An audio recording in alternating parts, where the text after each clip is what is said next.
Welcome to my channel. I hope to help accompany you into sleep. I hope to help you let go of the worries of the day, to be able to lay your head down and drift away into sleep. So lay back, get comfortable, close your eyes, listen to the sound of my voice, and come drift away with me. Story 1: The Cabin and the Fox. The rain had started some time before dawn. Evelyn knew because she could hear it before she opened her eyes. The soft tapping against the tin roof above her bedroom, uneven and gentle, like fingers drumming without worry. Some mornings the rain came hard enough to rattle the gutters and shake the branches outside her window. But today it was patient rain, quiet rain, the kind that wrapped itself around the cabin and settled there. She lay still beneath the blankets and listened. The cabin always sounded different in the rain. The wood creaked less, the forest hushed itself. Even the old refrigerator downstairs seemed to hum more softly, as though it understood there was no reason to interrupt the weather. The room carried the faint scent of cedar and cold air. During the night, the fire in the stove downstairs had gone out completely, and the chill had climbed the staircase while she was sleeping. She could feel it at the tip of her nose. For a while, she remained in bed, listening to the rain's lullaby, its rhythm almost putting her back to sleep. There had been a time, months ago now, when silence frightened her. Silence left too much room for memory. In the city, she had kept televisions on for company, podcasts, radios, anything to fill the empty corners. But the woods had changed that slowly. Or perhaps the woods had simply taught her that silence was not truly empty. Outside, water dripped from pine needles in steady rhythms. Wind moved through branches with a low whisper. Somewhere far off, she heard the creek carrying rainwater downhill. The forest was always speaking. Evelyn pushed the blankets aside at last and sat up slowly. The floorboards were cold beneath her feet. She reached for the thick wool cardigan hanging over the chair near the bed and wrapped it around herself before walking toward the window. The glass had fogged faintly during the night. She wiped it clear with the sleeve of her sweater. Morning spread across the woods in silver shades. Mist floated between the trees, thin as smoke. The dirt path leading away from the cabin slowly became visible through the mist, and puddles reflected the pale sky overhead. Nothing moved at first. Then, near the edge of the tree line, a fox appeared. It stepped carefully through the wet grass, with its tail low behind it, bright rust orange against the muted forest colors. Evelyn watched as it paused near a fallen log and lifted its narrow face toward the cabin. For a moment, it stood perfectly still. She had seen the fox before. Not every day, sometimes, not even every week, but often enough that she had begun thinking of it as a quiet neighbor rather than a wild animal. The fox blinked once, then continued into the trees and disappeared completely. Evelyn stayed at the window another moment after it was gone. Then she went downstairs to make some coffee. The staircase squeaked softly under her weight. The cabin was old enough that every step had its own sound, and after several months living there, she knew them well. The fourth step from the top always creaked longest. The bottom step gave a short, sharp complaint, no matter how lightly she stepped on it. The sun greeted her through the kitchen window with warm light shining through as rain slid down the window in crooked trails. She filled the kettle from the tap and placed it on the stove, then reached automatically for the ceramic mug hanging beside the cabinet. It was dark green with a chipped handle she kept meaning to repair. While the water heated, she crossed to the small wood stove in the corner of the room. Yesterday evening's ashes still held a little warmth beneath them. She knelt carefully and added fresh kindling, small dry twigs first, then 2 split logs from the stack beside the wall. The match flared gold in the dim room. Soon the fire crackled softly, pushing warmth outward. Only after the flames settled did she return to the stove. The kettle had begun its familiar low whistle. Coffee had become sacred to her here, not in the hurried way it once had in the city, swallowed half distracted while checking emails or traffic reports. Here, coffee required attention. Water boiling, grounds measured slowly, steam curling into the cold kitchen air. She poured the water carefully through the old enamel dripper she'd found in one of the cabinets when she first moved in. The scent filled the room almost immediately, earthly and dark, comforting. Rain continued overhead. The sound on the tin roof blended with the bubbling coffee, the crackle of firewood, until all three became part of the same rhythm. Evelyn carried her mug to the table near the window and sat down. The table had belonged to whoever owned the cabin before her. Its surface bore scratches and faint rings from decades of cups set absent-mindedly down. Sometimes she imagined families eating breakfast there years ago while snowstorms buried the forest outside. When she first arrived at the cabin in late autumn, the attic had still been full of forgotten things: boxes of old blankets, broken lamps, stacks of yellowed newspapers tied with twine. In the very back of the attic, she had found a trunk full of old photographs and an old camera wrapped in wool scarf. At first, she had only opened the trunk out of curiosity.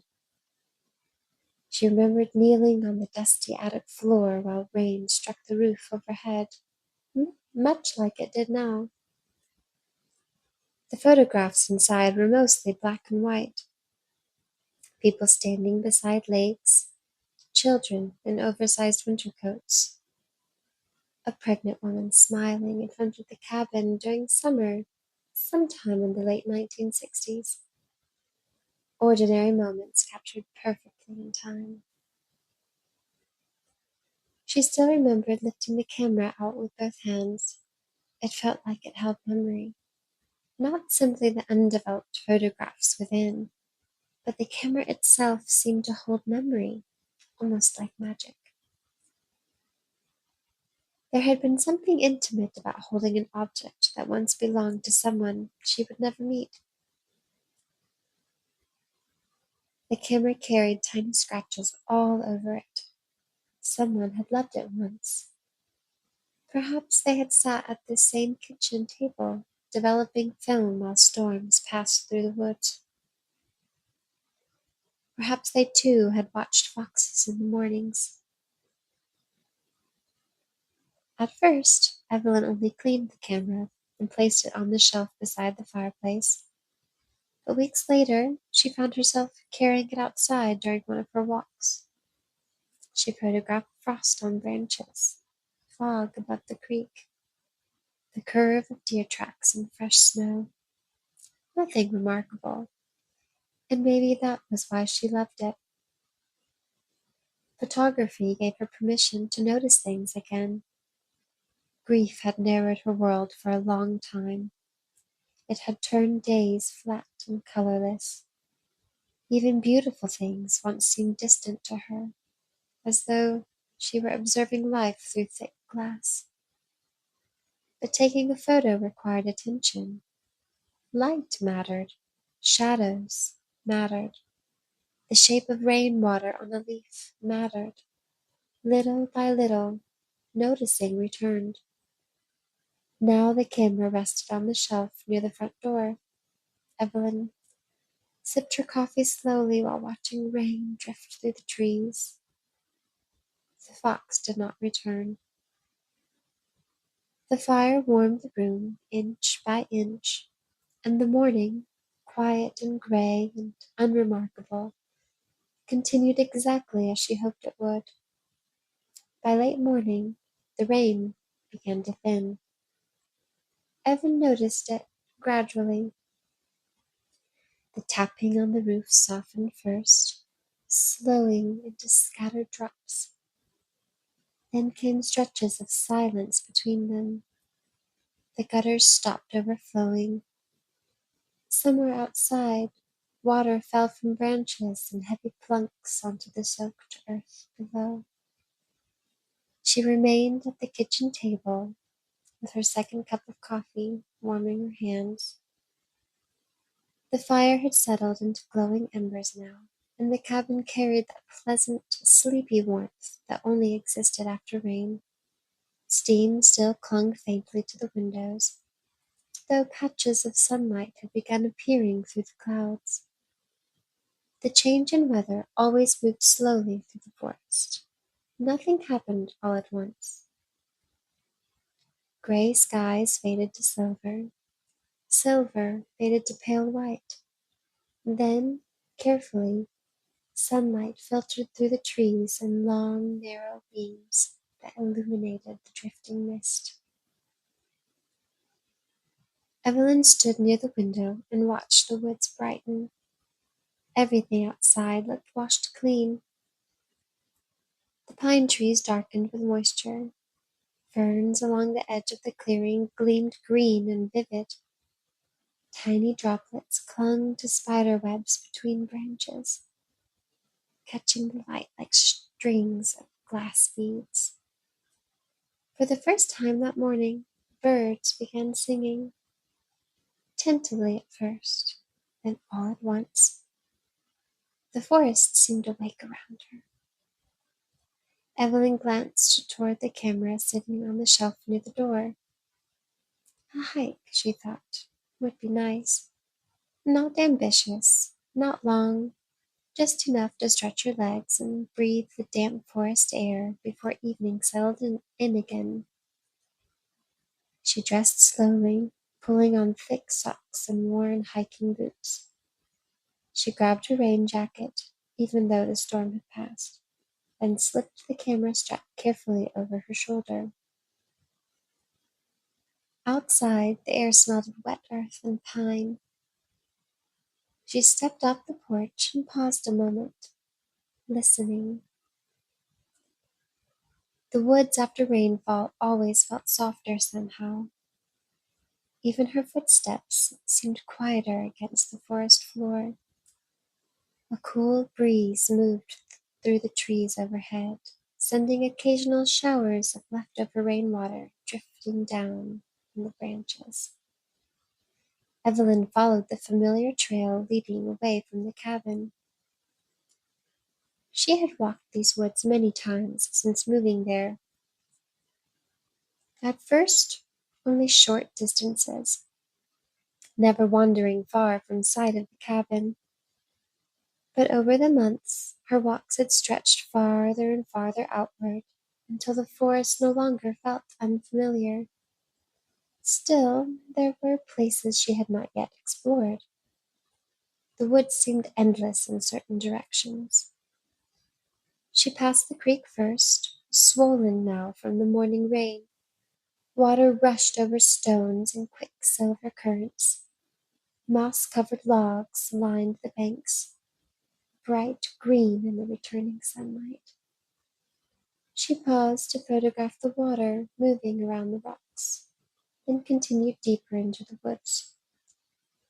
The trail narrowed gradually until it became little more than flattened grass between ferns. Sunlight flickered across the forest floor in shifting patterns overhead. After a while, she noticed movement up ahead. It was the fox. It stood between two cedar trees, perhaps 30 feet away. Its coat glowed copper red beneath the sunlight. Evelyn stopped walking immediately. The fox looked at her without fear, not in a tame way exactly, just calm. She slowly lifted the camera, but did not take a photograph. Something about the stillness at the moment felt fragile, as though even the click of the shutter might disturb the fox. The fox tilted its head slightly, then turned and disappeared into the trees. Evelyn smiled faintly to herself and continued walking. A few minutes later, she saw it again, this time farther ahead on the trail, waiting. The fox stood near a cluster of wet ferns, glancing back over its shoulder before moving forward once more. Evelyn said to herself. It's as if you want me to follow you. Evelyn frowned slightly. Well, she murmured quietly to herself, there's still enough daylight. Why not? So she followed the fox. Not because she truly believed the fox was leading her anywhere, but because curiosity had become easier lately, lighter somehow. The forest slowly changed around her. The familiar path disappeared completely. Trees grew closer together here, their trunks thick with moss. The ground sloped gently downward, and she began hearing a sound beneath the birdsong and wind. Water, not the creek, something larger. The fox moved easily ahead of her, weaving between stones and fallen branches.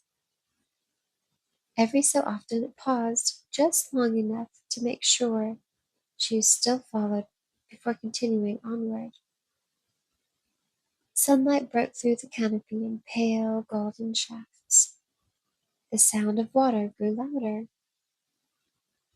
Then suddenly the trees opened.